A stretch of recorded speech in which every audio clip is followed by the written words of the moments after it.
Aujourd'hui, l'association RD Supréniro est heureuse d'accueillir Fabrice Michaud.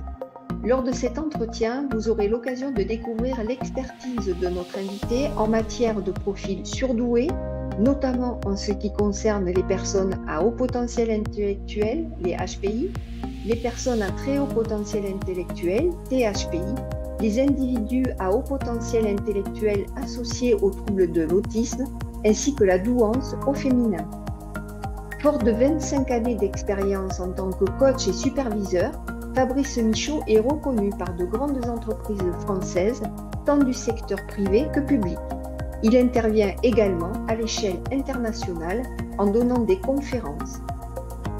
Depuis 1994, il est le fondateur et l'animateur du réseau Aquitaine Coaching, la première organisation de coaching en France. Il est également un expert en pratique collaborative, notamment en utilisant les outils tels que le MBTI, l'orientation solution et les pratiques narratives. De plus, il est à la tête du réseau de coachs nommé AFM Développement, qui propose des formations sur la douance, des bilans de compétences, ouverts à un public varié, testé ou non. Depuis 2007, Fabrice Michaud a créé et dirige HPI Talent, le tout premier site francophone dédié aux adultes surdoués au sein des organisations. En tant que spécialiste de l'accompagnement des adultes neuroatypiques, il offre des bilans et des conseils personnalisés sans utiliser de tests de QI. Il est également le fondateur et l'animateur d'un réseau d'adultes atypiques appelé les Coloriers depuis 2009, qui regroupe près de 4000 personnes à travers le monde. Ancien vice-président Mensa Aquitaine, une organisation internationale regroupant des personnes à haut quotient intellectuel, Fabrice Michaud est également très actif sur les réseaux sociaux et anime une chaîne YouTube où il partage des podcasts, des vidéos et des conférences. En résumé, Fabrice Michaud est un homme aux multiples talents, un chercheur curieux, un innovateur visionnaire, un fédérateur humaniste et un découvreur de talents qui a soif de faciliter l'intégration des surdoués dans un monde normé qui leur est le plus souvent étranger, tout en fournissant à ceux qui les côtoient des instructions aussi précises que possible pour mieux les comprendre et interagir avec eux. Bonjour Fabrice Michaud. Bonjour Isabelle. Merci d'avoir répondu à notre invitation. Avec plaisir. Avant tout, pour ceux parmi notre auditoire qui pourraient découvrir la notion de haut potentiel intellectuel, pourriez-vous nous expliquer ce que signifie être un HPI et préciser les distinctions que vous faites entre le HPI et le HQI? Ouais. Peut-être, je vais dire que ce que je vais dire fait pas consensus officiellement, mais beaucoup s'accordent à penser la même chose officieusement, mais c'est pas le récit collectif, c'est pas l'image collective que s'en font les gens. Je vais répondre à la question, hein, mais ça fait partie des débats et des confusions que peuvent avoir les professionnels, les enseignants, les parents, les enfants. C'est-à-dire que, enfin, moi j'ai plusieurs métiers, j'ai travaillé en Europe, en Afrique, en Asie. Quand on parle de HPI, surtout avec cette série de TF1 ou de surdoué, on a toujours un cliché. C'est-à-dire celui qui réussit, qui saute des classes, qui n'a pas d'emmerdement, à qui tout va bien, qui va faire une école d'ingé. Ça, c'est une caricature. Dans le monde entier, c'est un cliché. Et évidemment, il y en a. Donc moi, je nuance ça, comme d'autres, mais comme je suis autonome, ben, je prends les risques de mes positions, ce qui n'est pas possible pour des psys ou pour d'autres professionnels qui vont avoir des problèmes avec leurs collègues.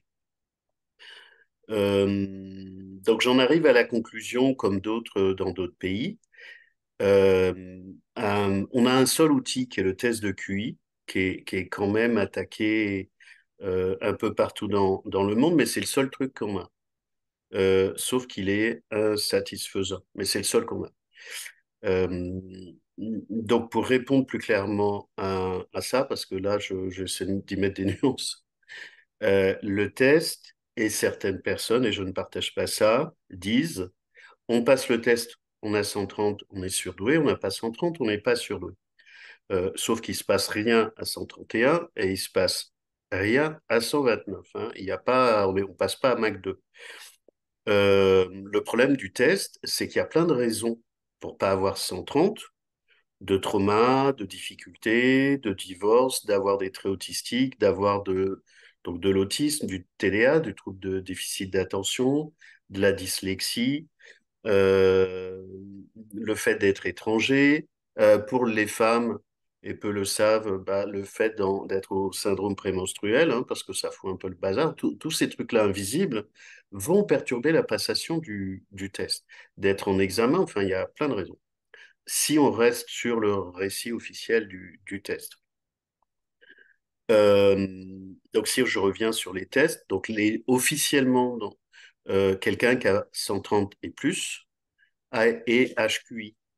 Mais pour moi, dans ces HQI, il y a deux types de surdoués. Il y a des surdoués typiques, normaux, c'est-à-dire qui sont HQI avec des performances cognitives.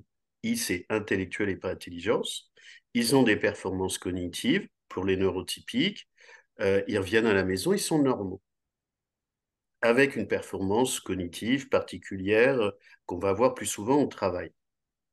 Et puis, il y a des surdoués atypiques. Donc, moi, je ne fais pas la nuance 130 ou pas 130, mais je ne l'exclus pas. C'est ça la subtilité de la chose. Mais je fais surtout une nuance typique ou atypique. Donc, il y a des surdoués typiques qui ont plus de 130 HQI, mais il y a aussi des surdoués atypiques qui ont plus de 130, ils sont HPI et HQI. Mais il y a des surdoués atypiques qui n'ont pas 130, parce que le fonctionnement cognitif, mais le fonctionnement plutôt organique, c'est-à-dire que le HQI correspond au deuxième cerveau, c'est-à-dire la petite boîte entre les épaules, et les surdoués atypiques correspondent au premier cerveau, le ventre. C'est un cerveau viscéral. Et c'est cela, évidemment, qui essaie de se défendre. Moi, j'ai commencé il y a 15 ans sur les adultes, il n'y avait rien en France, il y avait surtout les enfants.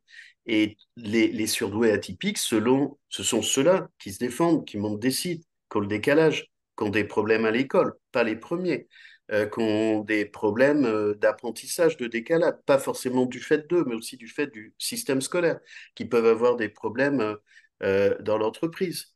C'est ceux-là qui ont des conflits de valeurs, de trahison, d'injustice, pas les premiers. Il y a vraiment des marqueurs dans ces deux typologies de population.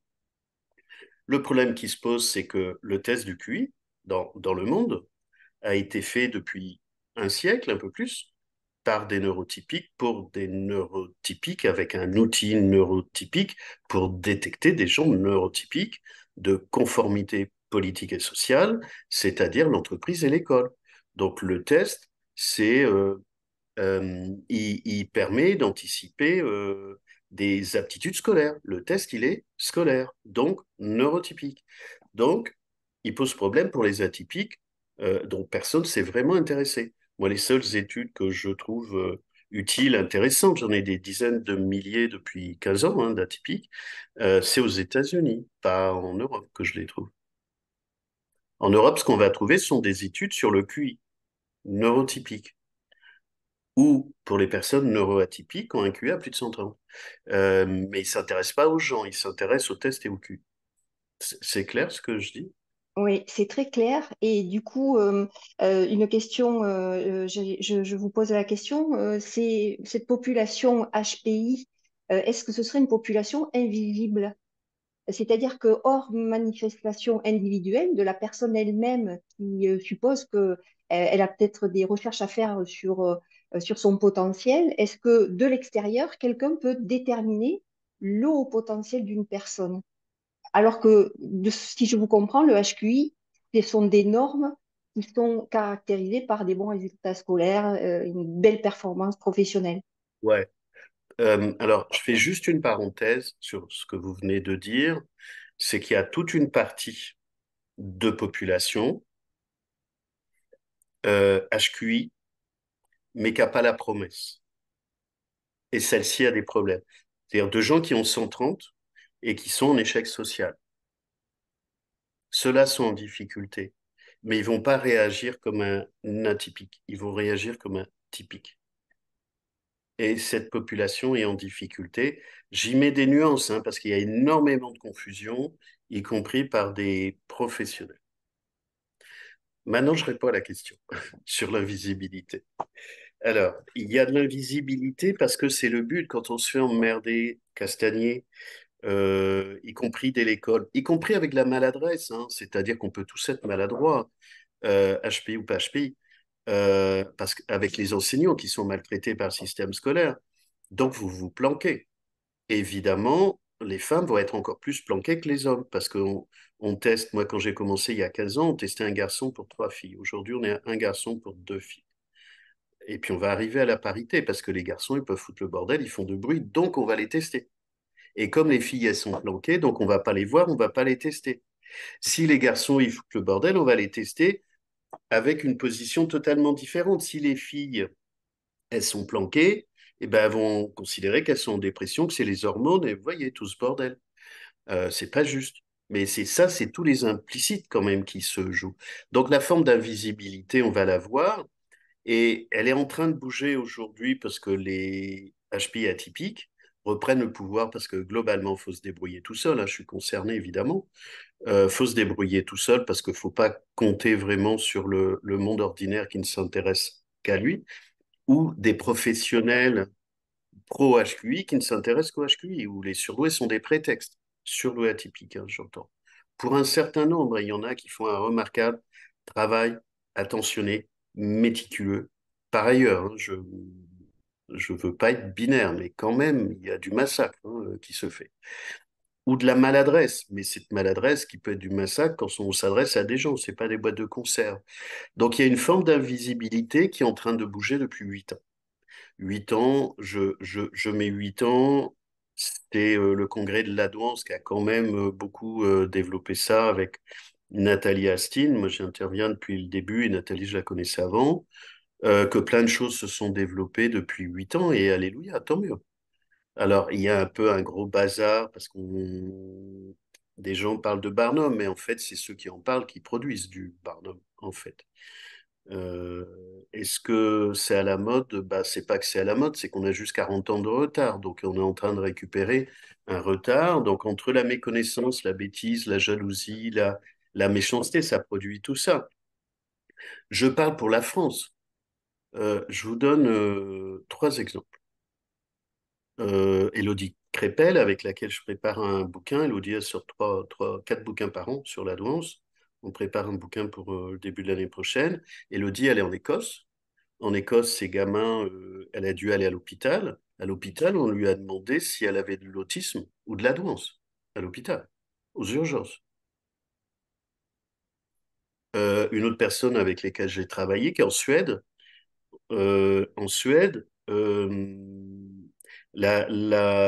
Personne, parent, il y a une suspicion de TSA et du HPI. Les tests ont été faits en un mois. Elle est autiste et HPI.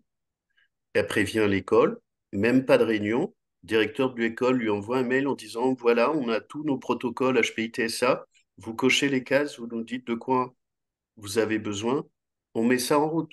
1 mois et demi, en Suède, 1 mois et demi. Une autre personne qui travaille des Dutch, des Hollandais, et dans une entreprise, et son chef, il lui dit, c'est quoi ce bazar que vous faites en force là avec les surdoués, parce que c'est pas le sujet. Nous, on traite ça normalement, mais ça fait pas. Il lui dit, je comprends pas. Je ne comprends pas ce qui se passe en France, mais France, Belgique ou Suisse francophone, il y a une contagion. Donc, il faut bien remettre ça dans un contexte culturel. C'est-à-dire que moi, j'ai aussi, dans toutes mes casquettes casquettes de prof en université, en école de management, c'est un contexte anthropologique, c'est un contexte sociologique. C'est les surdoués, comme d'autres communautés minoritaires, fait symptôme d'une culture, fait symptôme d'une société, fait fusible aussi. Donc la forme d'invisibilité, c'est quand on fait fusible, on se planque, hein. Il vaut mieux être un homme comme moi je peux faire parce que je sais me défendre aujourd'hui, ce qui n'était pas le cas avant, qu'une femme. Donc c'est juste et on n'est pas égaux. Cette population est à la marge et aussi, elle est invisible, mais elle peut déranger les normes, les habitudes, Bien sûr. les fonctionnements des organisations. Et il peut être très difficile pour ce genre de profil de se taire, de ne pas réagir face à des injustices, face à des choses qu'ils anticipent. Et Ouais. là où d'autres personnes jugeraient que c'est pas la peine, il faut pas intervenir, il faut pas bousculer les choses, peut-être que le atypique, lui, va insister, un peu trop insister, jusqu'à se faire décaler et renvoyer en dehors du Oui. jeu, en fait. Donc, vous dites, depuis 8 ans, on en parle de plus en plus, mais il y a encore de la marge avant cette À la... intégration. on est loin de l'arrivée, hein. Sur ce que vous dites, en fait, là où les autres, les gens ne sont pas totalement ignorants de ce qui se passe, c'est inacceptable pour un certain nombre d'atypiques. Donc, ils peuvent se taire et dans ce cas-là, ils implosent. Et dans ce cas-là, ils vont avoir des problèmes de santé, de burn-out et tout ça. Donc, tout le monde s'en fout et on va considérer que c'est de leur faute. Ou alors, ils explosent. Et donc là, ça va être des emmerdeurs et ils vont se cramer. Ils vont être vitrifiés, irradiés. On va les jeter. J'ai vu des atypiques qui ont été virés pour les mêmes raisons que ceux pour quoi on les a embauchés. Contrôle qualité, démarche, réorganisation. Et en fait, ils vont au-delà de l'idée qu'on se fait de ce qu'ils seraient capables de faire. Mais on peut trouver ça dans des relations familiales, dans des relations amicales. Par exemple, enfin, j'ai encore eu quelqu'un dont on a parlé hier, qui disait, j'ai des amis qui me demandent d'avoir mon avis. Je leur donne et ils couinent. Eh ben, je dis oui, parce qu'ils ne conçoivent pas la nature et le niveau des retours qu'on peut faire. Moi, quand on me demande mon avis, alors on me demande souvent, parce que je fais beaucoup d'accompagnement depuis plus de 30 ans, dans des cadres contraints, mais sinon, si quelqu'un hors de ces cadres me demande mon avis, je vais lui dire, t'es sûr que tu veux avoir mon avis? Parce que je vais te le dire. Et des fois, il y en a qui me disent, non, en fait, tu me dis rien.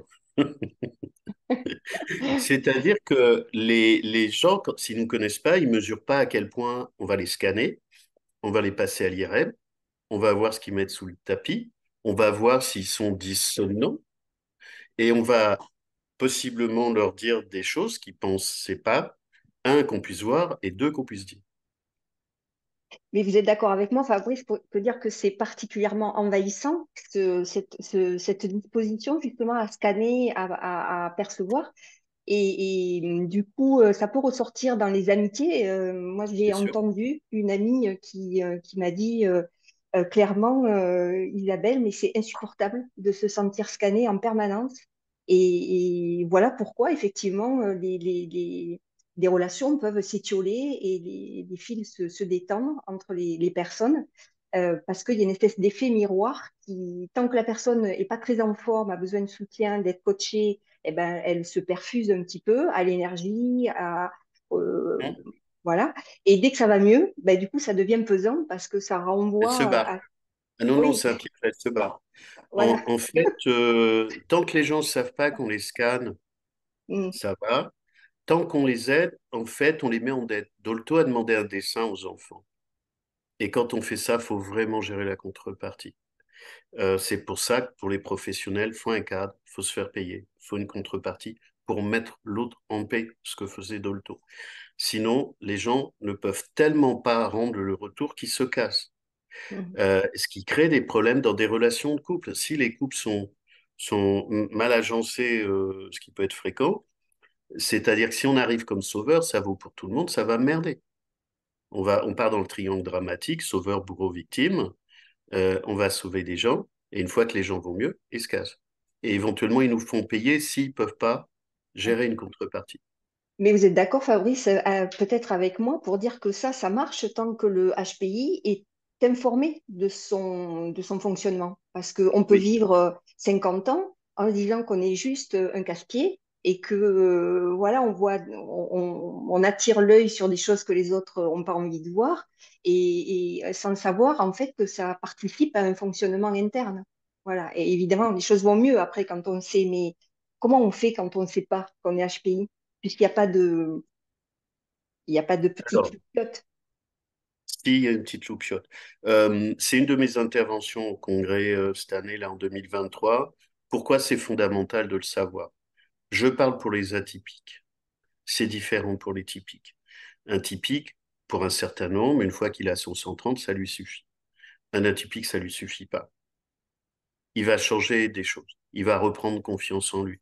Et puis surtout, dans le monde atypique, il y a une volonté. Je suis volontairement binaire, je mets une cartographie, hein. Évidemment que j'ai des amis neurotypiques, HQI, mignons comme tout, et il n'y a pas de problème avec ça. Je parle d'une typologie de fonctionnement de structure cognitive de population. Typique, il veut avoir une meilleure version de lui-même. Il veut sauver le monde, tout le monde s'en fout. Il veut sauver les autres, tout le monde s'en fout. Il va avoir envie et tendance à sauver des gens qui lui ont rien demandé. Et là, il va un peu merder parce que c'est pas la culture autochtone. Oui, parce que dans notre éducation, on nous apprend à ne pas intervenir si la personne ne demande pas d'aide. Et c'est extrêmement difficile quand on sent dans les tripes quelque chose qui peut, voilà, qui pourrait aider, en tout cas qui participe au fonctionnement, et qu'on est obligé de se censurer. Peut-être que là, les maladies auto-immunes se Là, développent à grands pas. ça sera une de mes prochaines interviews en janvier d'un des médecins sur ma chaîne YouTube, d'un des médecins les plus diplômés de France sur maladies auto-immunes et neurodiversité. J'ai loupé un truc que je voulais dire. C'était quoi la question que vous me posiez avant? Comment fait un HPI qui ne sait pas qu'il est HPI pour Ouais. être bien dans ses pompes, en fait? Enfin, en tout cas, pas dans ses pompes, parce que ça, en principe, quand il est tout seul, ça va bien, mais quand il est dans le monde, comment il fait? En fait, ça dépend. C'est-à-dire qu'il y a un HPI, il n'y a pas. Ça dépend si on est un homme ou une femme. Il y a aussi un phénomène générationnel parce que les nouvelles générations sont un peu différentes. Ça dépend de l'histoire familiale, de la place dans la fratrie, de la culture familiale. Est-ce que les parents sont concernés ou pas? Est-ce qu'on a pu se libérer ou pas? Un certain nombre, et je trouve plutôt des hommes, qui sont pas dupes de leur capacité HPI et donc de leur capacité à manipuler, à avoir plusieurs coups d'avance. Et eux, ils veulent surtout pas savoir ou que les autres sachent parce que ça leur casserait leur jouet. Pour les femmes, bah, elles peuvent s'autodétruire, elles peuvent se faire oublier, elles peuvent faire semblant et ça peut revenir à la crise de la 40-50aine parce que les HPI ne font pas de crise d'adolescence. S'ils font des crises, c'est autre chose. Et par contre, la crise 40-50, celle-ci, elle peut être assez rock'n'roll. Et je dis parfois, il y a les plâtres qui se cassent la gueule, il y a les parpaings qui arrivent et il y a des trucs qui tiennent plus debout. Et là, il y a des choses qui reviennent. Et indépendamment de ça, il y a toujours une petite lumière. Il y a toujours une partie, comme j'explique, peut-être sous la serpillière dans le placard à balai, qui est toujours là, intacte. Toujours intacte. Moi, c'est toujours celle-ci que je vais chercher. Et celle-ci, elle attend qu'on vienne la chercher. Toujours, toujours, toujours, toujours. Par contre, faut aller la chercher d'une certaine manière, gentiment, pas par effraction. Mais Ouais. elle est toujours. Vous êtes d'accord avec moi qu'il y a une part d'intégrité de quelque chose qui ne peut pas être détérioré dans les Absolument. tripes du HPI, Absolument. quoi qu'il Oui, subisse à l'extérieur. Mm. oui. Ça, c'est mon deuxième intervention au congrès. Je fais ça depuis 20 ans au niveau international. Donc, j'ai aussi dans mes 9 métiers une casquette de thérapeute. Depuis 20 ans, je forme des professionnels sur l'école de Palo Alto, orientation solution et thérapie narrative. Et ce sont les histoires qu'on se raconte. Moi, je travaille avec tous ces métiers-là. C'est-à-dire que je sais que quand quelqu'un me raconte le chant de sa plainte, il existe pour des HPI une autre histoire. Et celle-ci, je vais aller la chercher. Minoritaire, dégradée, infime, très délicate, elle est intacte. Mais faut aller la chercher. Est-ce que vous seriez d'accord pour dire que de s'intéresser, de faire entrer dans la culture populaire cette notion de HPI? Le HQI, c'est autre chose, mais le HPI, c'est aussi une façon de parler de l'évolution des consciences, d'une évolution générationnelle. Est-ce on passe de cap? Est-ce que les HPI ont toujours existé? On en parlait ou on n'en parlait pas? Enfin, est-ce qu'il y a une évolution des mentalités, des consciences et des Je veux civilisations? répondre. Ouais. Ouais. Les surdoués ont toujours existé. Quand vous voyez des chercheurs, euh, des gens comme Pasteur ou autres, ou Darwin, tous ces gens-là étaient des surdoués. Léonard de Vinci, alors on a des surdoués génies, mais quand même, ceux qui transforment l'humanité sont des surdoués atypiques. Celui dont je parle souvent, Grothendieck, mathématicien, qui est la médaille Fields, qui a révolutionné les maths au XXe siècle. Mais on est là, on est sur des caricatures de surdoués. Les surdoués transforment, il y en a toujours. Dans le monde, il y en a toujours. Mais on ne les a pas identifiés comme tels. Sur ce que vous venez de dire, donc une autre réponse. Est-ce que le surdoué vient de transformer l'humanité? L'ego des gens ne supporterait pas ça dans notre pays. Après, j'ai une autre réponse alternative qu'on m'a donnée une fois, qui me dit, mais les surdoués, c'est une civilisation du futur qui vient sur Terre pour aider les gens. J'ai dit, c'est trop beau, c'est une belle histoire. Ça On coche va dire. toutes les cases, je prends l'histoire. Mais c'est insupportable pour beaucoup d'ego, ça crée de la jalousie, ça crée de la compétition, et insupportable pour des gens qui sont démunis et en souffrance. Donc je pense qu'il y a des gens qui attaquent les surdoués avec ce truc-là. Et avec aussi l'image de celui qui a eu des dons, mais tout le monde a des dons. J'ai une autre question, Fabrice. Les personnes, quelles qu'elles soient, HQI ou pas, puisent leur référentiel dans des datas, des choses qui ont été intégrées à l'école, dans l'éducation, des choses qui ont été apprises par cœur, bien comprises. Et quelquefois, il me semble que le profil HPI peut puiser ces informations dans une autre source, en fait. Alors, est-ce qu'on parle de perception intuitive, de télépathie? C'est quand même des sujets qui sont étudiés par les neurosciences, donc on peut en parler sans avoir Bien peur sûr. de heurter. Mais cette façon de donner la réponse à un problème sans poser les équations, cette façon d'amener des solutions sans avoir besoin d'y réfléchir longtemps, ça vient d'où en fait? Vous parlez des génies qui ont inventé des choses, mais ça venait d'où aussi? Enfin, Einstein, il s'asseyait sur une chaise, il recevait les informations. Tesla, c'était pareil.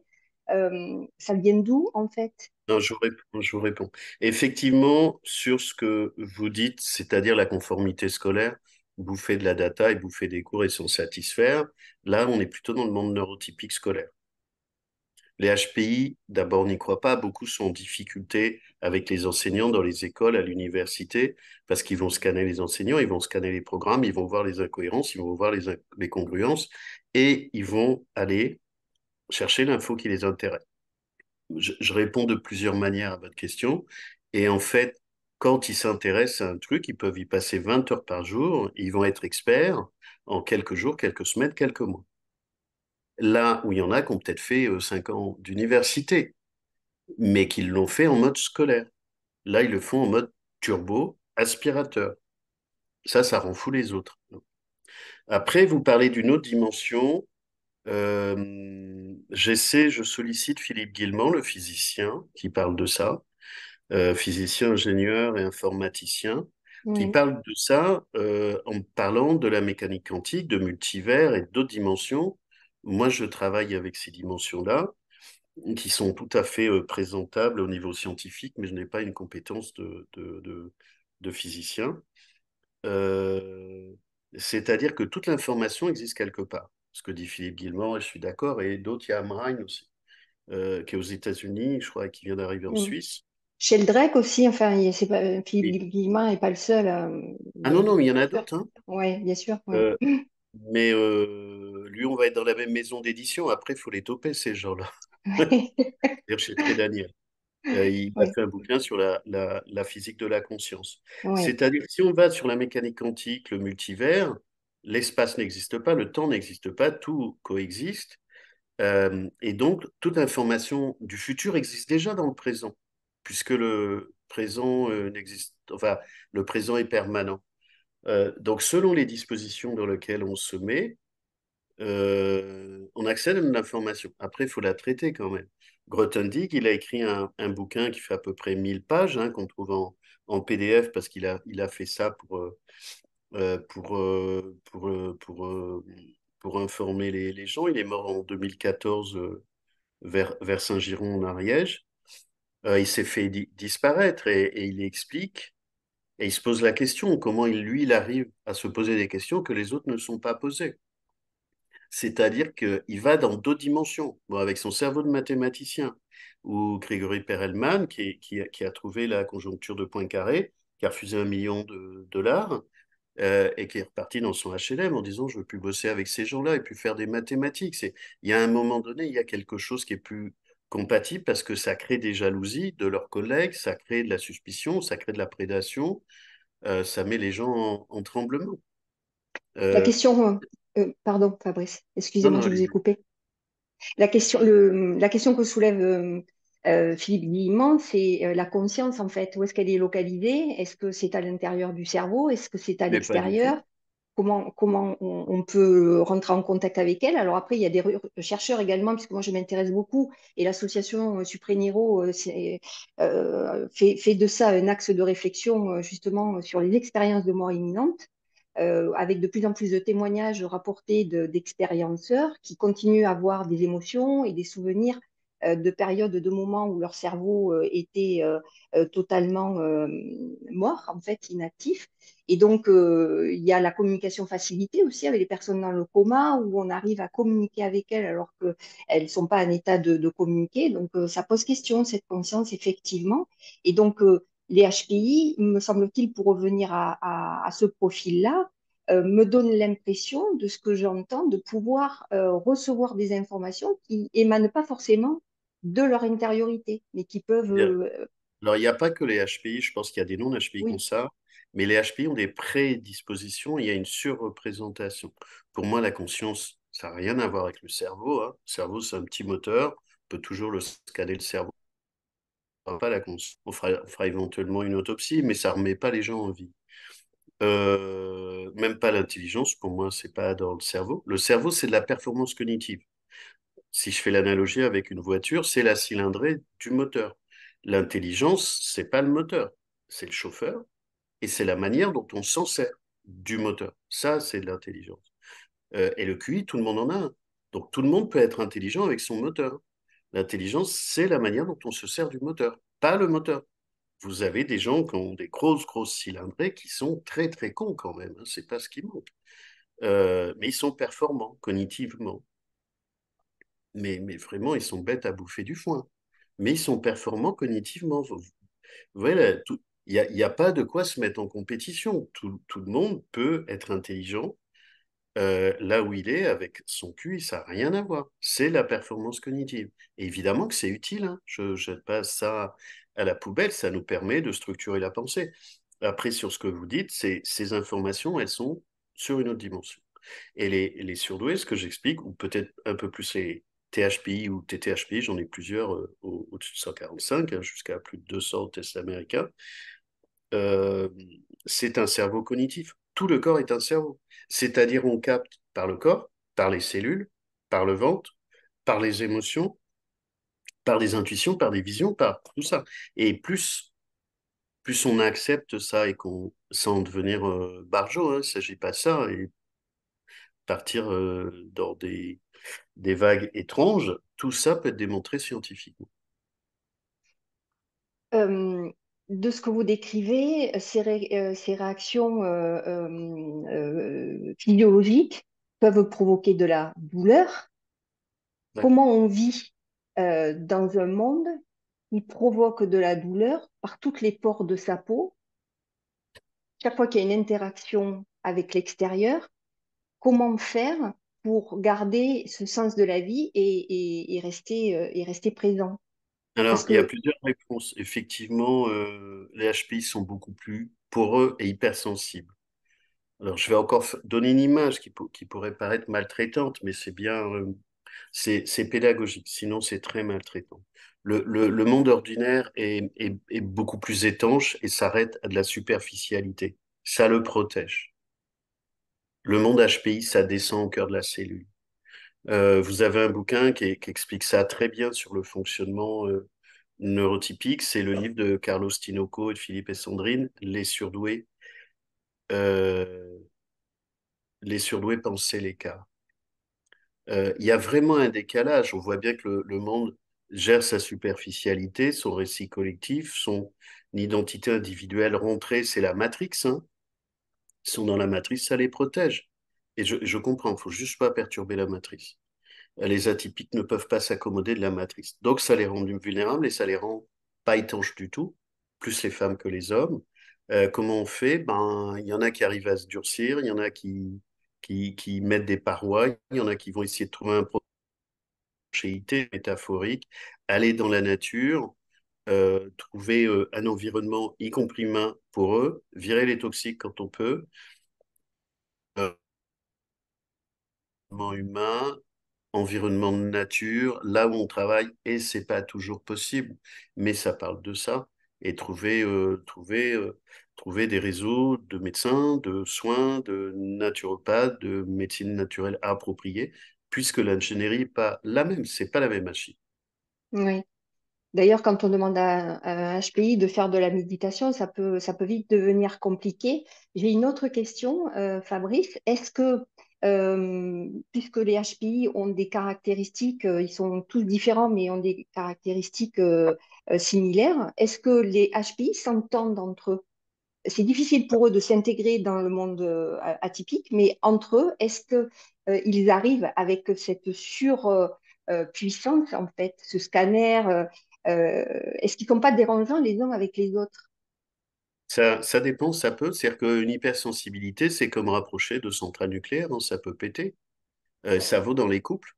J'ai ça depuis 15 ans. On me demande est-ce qu'il vaut mieux être en couple avec un HP ou pas? Bah, ça suffit pas. On n'est pas réductible à ça.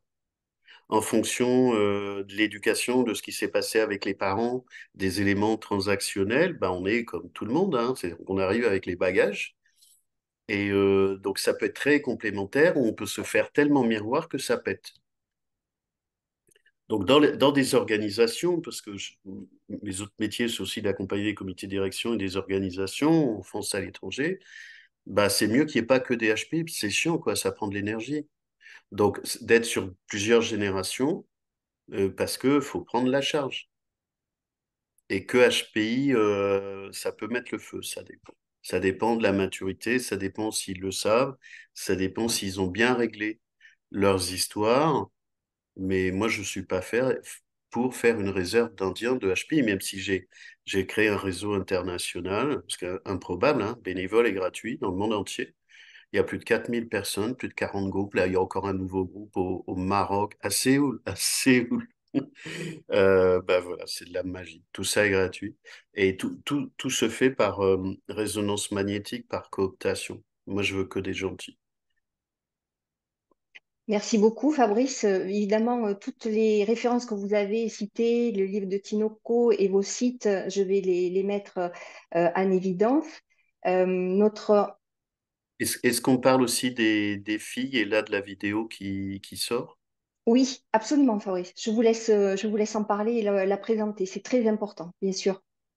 Euh, oui, je viens de faire une vidéo, ça fait des mois, même peut-être des années, qu'on disait est-ce que tu peux faire une interview avec une fille? Alors j'ai fait un garçon que vous trouverez sur ma chaîne YouTube qui est absolument magnifique, Com, THPI 7 ans, THPI TSA, et sa Ouais. vie avec l'autorisation des parents, évidemment, et comment il souffre de ça.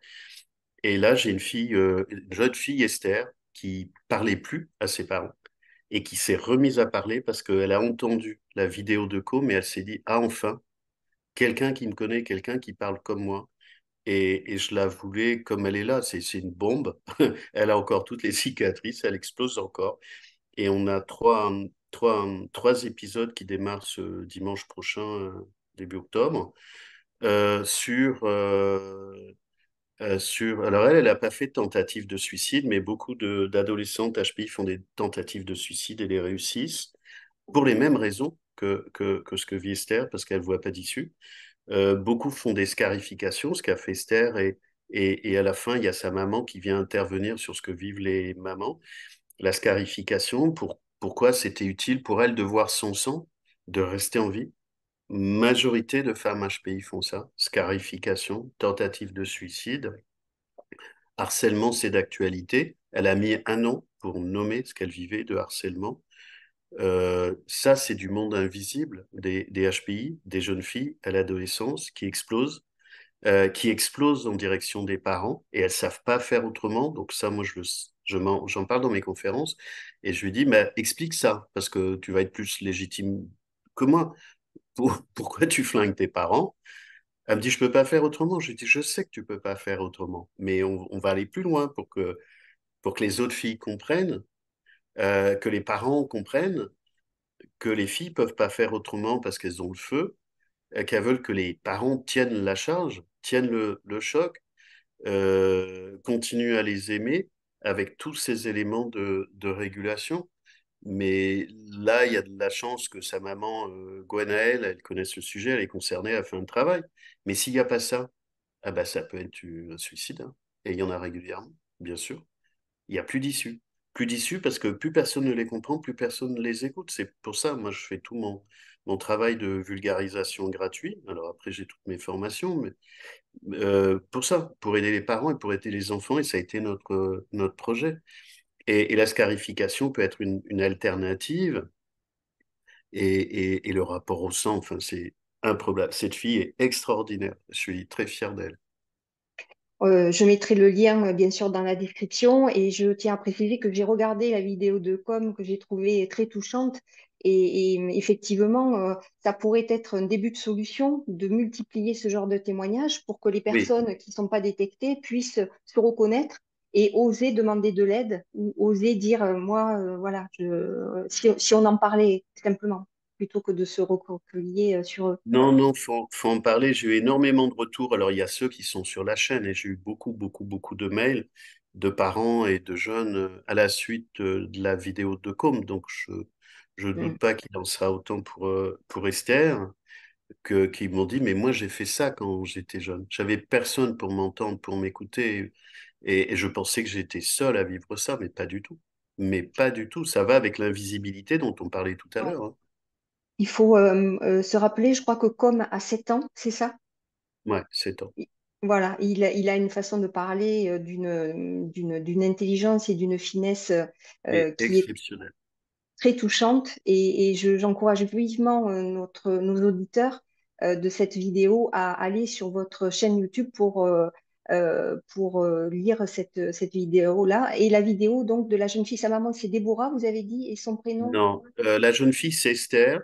Esther?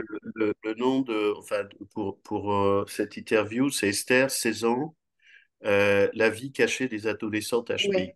voilà, je la mettrai en description également. Et puis j'ai parlé de Carlos Tinoco, pardon, et là on vient de faire trois épisodes d'interview avec Carlos aussi sur la Voilà, chaîne. qui est un très haut quotient intellectuel, lui qui s'affiche enfin, comme tel, plus que comme un HPI, et qui a écrit des livres également, Ouais. et qui est un référent Il, dans le domaine. il est philosophe et psychanalyste à Paris. Ouais, et ses vidéos sont aussi très, très intéressantes.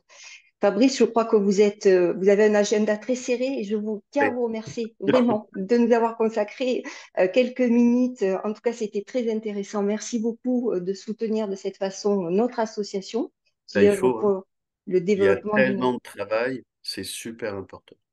Voilà. Voilà, que chacun puisse faire le choix de vivre en conscience et les HPI comme les autres, c'est important. Je vais vous laisser le mot de la fin si vous voulez faire l'annonce de votre prochain congrès de la douance, peut-être qui va commencer là au mois d'octobre. Ah oui, merci. Je vous invite, c'est le dernier congrès, c'est le huitième. Les inscriptions sont gratuites. Les interviews sont gratuites 24 heures parce que Nathalie est très généreuse.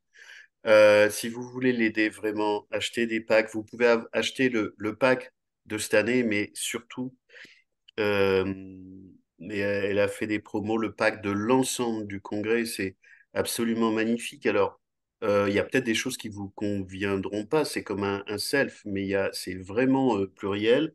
Je vais avoir plusieurs interventions en fait au congrès, une intervention sur Palo Alto et les approches orientées solutions, une intervention sur pourquoi c'est fondamental de le savoir. La douance, ça c'est il y a tellement de gens qui ont pas encore l'information Et puis, j'ai une soirée questions-réponses. Parce que la douane, c'est important pour ceux qui la portent de la connaître, mais c'est aussi Et pour les autres, important pour les autres, pour avoir la notice d'utilisation, en tout cas, de savoir comment se comporter et comprendre un partenaire de vie, un enfant, un collègue de travail, sans être obligé de se frotter en permanence et de laisser la place à chacun de nous de s'épanouir avec oui, ses caractéristiques. il y a ça, il n'y a pas que ceux qui ont le truc, il y a tous ceux qui sont autour. Moi, j'ai souvent ça, les parents, les familles. Je fais ça depuis 15 ans dans les entreprises, d'acculturer, de sensibiliser respectueusement pour tout le monde. Il ne s'agit pas d'opposer des populations. Peut-être je pourrais dire aussi dans ce que je fais, qui est assez, c'est assez rock'n'roll. Depuis un an, toujours sur ma chaîne YouTube. Alors, les premières interviews, c'est carte blanche, là où il y a Esther. Et il y en a une autre qui s'appelle Ping Pong Live 60 minutes. Ça va être, je crois, début novembre. J'en fais un tous les 3 4 mois. Les gens arrivent, ils me posent des questions sur le chat et je réponds en live sur le chat pendant 1 heure. Il y a Voilà. plus ça n'existe plus. D'accord, mais ça c'est assez, c'est un phénomène parce que en réalité, on peut se rendre compte la vitesse de traitement de l'information et la capacité de répondre avec une précision chirurgicale à des choses qu'on n'a pas préparées. Et là, on a tout l'explication en fait en live de ce qu'est je dirais le TTHPI, TTHQI, Fabrice Michaud, n'est-ce pas? Ben, ouais, en fait, je suis pas HPI. Mais c'est-à-dire que ça, c'est pour les casse-pieds parce que j'en ai quand même régulièrement. Donc, je dis, je vais faire un truc. Je fais ça sur le congrès depuis des années. Je fais ça, mais pour les gens qui achètent les packs, on me pose des questions, j'ai les réponses. Et si je sais pas, je dis que je sais pas. Ça, c'est ça. J'ai aucun problème avec ça. Et je dis, bah, je vais le faire en direct parce que avant les confinements, on avait des soirées, des congrès en présentiel et je faisais ça régulièrement. Ça n'existe plus. Donc je me dis, je vais le faire. Et puis c'est open. Et moi, j'ai pas besoin de me préparer comme dans mes conférences, comme ce qu'on a fait ensemble là. S'il y a les questions, les réponses me viennent. Par rapport à ce qu'on a dit tout à l'heure du multivers et autres, donc je me branche comme ça et mes réponses ne viennent pas forcément de mon cerveau, mais je vérifie à pas raconter de conneries quand même. Donc euh, c'est pour ça que je réponds pas toujours la même chose. S'il y a des choses dans les fondamentaux, je répère la même chose, mais je parle pas toujours de la même manière. Et en tout cas, le ping-pong, j'y tiens parce qu'il y a des gens qui n'ont plus de réponse. Alors, je peux pas répondre à tout le monde, mais je réponds au chat tel que ça arrive et on arrête au bout d'1 heure. C'est épuisant pour moi et Gaëtan, qui est mon réalisateur et qui gère tout le back-office, la techno et les caméras et les manettes. Donc là, il y en a un prochain qui va Euh, intervenir pour ceux qui nous écoutent et qui voudraient vous poser Après des questions. Esther, ouais, Après ça Esther, va être le 5 novembre, je crois. d'accord. Donc je vais leur demander de s'abonner également, en plus de s'abonner à la chaîne RD Suprinero, de s'abonner à la vôtre. Non, mais tout Notifier, ça, c'est la chaîne YouTube. C'est sur ma chaîne c'est YouTube. ça, c'est ça. Et donc ils pourront vous poser des questions en direct. Donc Ouais. évidemment, j'invite les auditeurs à consulter, enfin à visionner toutes les vidéos que vous avez postées, à aller sur votre site. On peut entrer directement en contact avec vous si on veut un bilan personnalisé, c'est ce que j'ai compris par rapport Alors, mon portail CHPI Talent, j'ai essayé de mettre le lien. Faut compter au moins 5 mois d'attente tellement j'ai du monde et je mets le pied sur le frein pour pas mourir. C'est-à-dire qu'aujourd'hui, les rendez-vous, c'est février. bon. Je fais des bilans sans test de QI personnalisés avec un document de préparation, enfin pas à l'arrache comme ça. Aussi avec des personnes autistes Asperger qui viennent et qui sont HPI ou pas hybrides hein, en général, pas que Asperger, mais plus souvent Asperger HPI. Et puis j'ai un campus digital depuis l'an dernier sur ce que je faisais en France et en Europe essentiellement, en formation e-learning. Et en fait, c'est beaucoup plus qualitatif pédagogiquement parce qu'il y a du MP3, du MP4, l'audio, de la vidéo, de la transcription écrite, les supports de formation, les vidéos. Et tous les 3 mois, je fais une soirée gratuite pour les gens qui ont pris les formations où je suis présent en échange. Donc, il y a les THPI parce que personne ne travaille le sujet et qu'il faut être capable de le faire. Les femmes, HPI. Survivre en milieu hostile, c'est la seule formation, je m'excuse, parce que c'est 30-50 pratiques dans les organisations. Donc là, je suis pas tordre. Survivre dans c'est les organisations, mais c'est la famille, c'est le monde ordinaire. Et puis un qui est plus subtil, c'est la danse invisible, tout ce qui est masqué dans le monde de la danse. Donc tout ça, c'est mon campus digital. Et puis là, je prépare une nouvelle formation sur orientation solution, mais en partie digitale et en partie pour les professionnels. Sinon, je vais mourir, donc il faut que je digitalise. Ben non. Donc, vraiment, RD Supréniro est ravi de cet entretien. Merci mille Merci fois Isabelle. pour cette richesse et puis d'être présent sur les réseaux aussi actifs et dynamiques que vous l'êtes. Et je suis sûre que chacun de nous aura à trouver la solution la réponse à une question qui se pose déjà en allant sur votre chaîne et en vous suivant sur les réseaux. Alors, sur les réseaux, en général, c'est pas moi qui réponds, j'y vais de temps en temps, c'est Flavia, j'ai une community manager qui fait un magnifique travail sur TikTok, Instagram, Facebook. Moi, je suis LinkedIn, mais Flavia suit les autres. Merci Ouais. beaucoup.